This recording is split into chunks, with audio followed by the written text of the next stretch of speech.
I had nothing but time to reflect on how far I had come since I moved to New York. In 2017, I left Columbia Heights, DC and moved to Bushwick. I was working high-end retail on Madison Avenue and hated every second of it. Every time I clocked in, I just had a strong feeling it was time to move on. So during a New Year's Eve party, while we counted down the seconds to 2018, I promised myself I was about to do everything possible to become a stylist. At first, I wasn't sure where to start. Condé Nast never responded to none of my fashion assistant applications. I wanted to be a fashion closet intern so bad, but then I thought, why don't I reach out directly to stylists instead of magazine? Because it's January 2018, Fashion Week is coming up, and I know there's some stylists out there who need an intern. First, I needed to make a pitch deck, and since I didn't have experience, I needed to make up for it by being creative. Oh, I had styled my coworker once to build my portfolio, so I put that in there. And then writing has always been my strong suit, so I knew I could sell myself.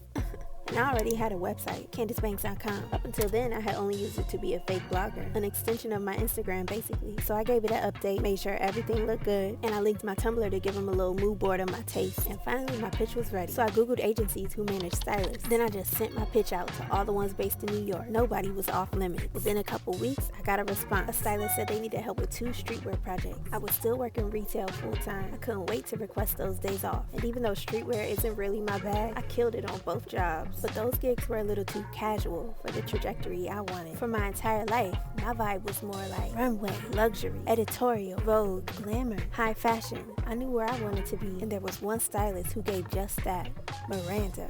I don't put people on a pedestal, but Miranda was everything. She was the only stylist I saw myself working for. So I put my social media stalking skills to use, and I found her assistant's Instagram. She was low-key with like 200 followers. Of course, I pitched myself in her DM. I felt pressed because I had never wanted a response back so bad, and she answered immediately. She said they were just about to start interviewing for interns. I set my interview up in the first open spot. Now I just had to prepare for the biggest interview of my life.